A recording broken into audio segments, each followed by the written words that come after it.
Participants and analysts attend today United Nations Peacekeeping Ministerial Preparatory Meeting on Women in Peacekeeping raised voices against sexual harassment to women.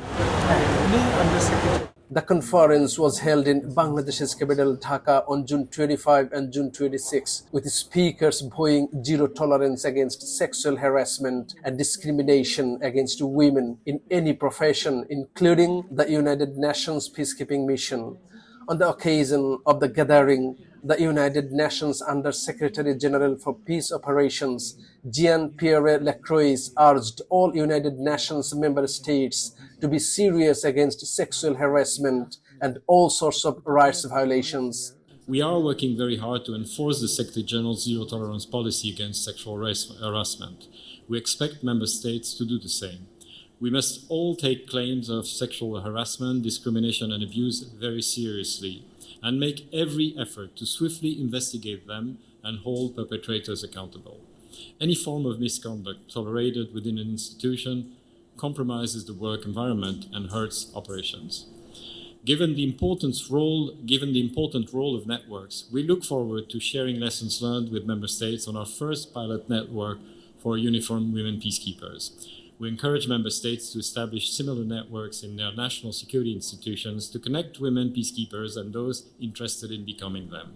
Other high-profile officials, mostly from the defense sectors of many countries, including Canada, Germany, Uruguay, Ghana, Jordan, and Bangladesh, also attended the Today program, divided into 7 inclusive sessions, and vowed zero tolerance against sexual harassment and discrimination. In Bangladesh contingents, both military and police, this kind of sexual exploitation and abuse is very, very rare. And when it occurs, we immediately repatriate them and try. Sometimes there are instances we put them in jail. We have zero tolerance for this.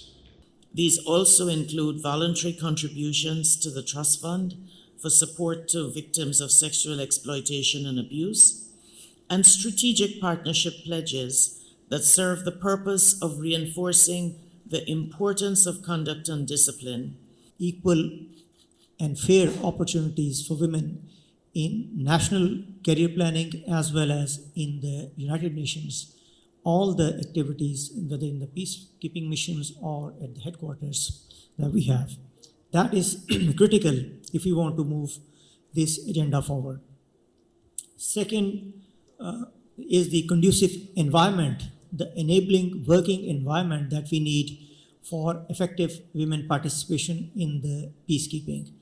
And in this, different studies were discussed. We in the police also are constantly trying to get an important as well as all those indicators which affect their participation, which hinder their effective role in the peacekeeping missions as well as in the headquarters. It's only together that we can address the barriers to the meaningful participation of women in peace operations. But our discussions have not just been about barriers. What's more important is the multitude of opportunities we've heard about the ways we need to do better for the many women and men who serve in support of peace. No one country has all of the answers, but I've heard over the past few days concrete and tangible examples of how we can invest in gender-responsive leaders, create workplaces that proactively fight discrimination, harassment, and abuse. Bangladesh, Canada, and Uruguay jointly organized this first preparatory conference in advance of the 2023 United Nations Peacekeeping Ministerial Meeting under Ghana's leadership, scheduled on December 5 and 6, 2023 in Accra, Ghana. Actually, no countries, either developed or developing or underdeveloped, are out of the problem of sexual harassment of women. According to World Population Review data of rape statistics by country 2020, it is estimated that approximately 35% of women worldwide have experienced sexual harassment in their life. ही मुदत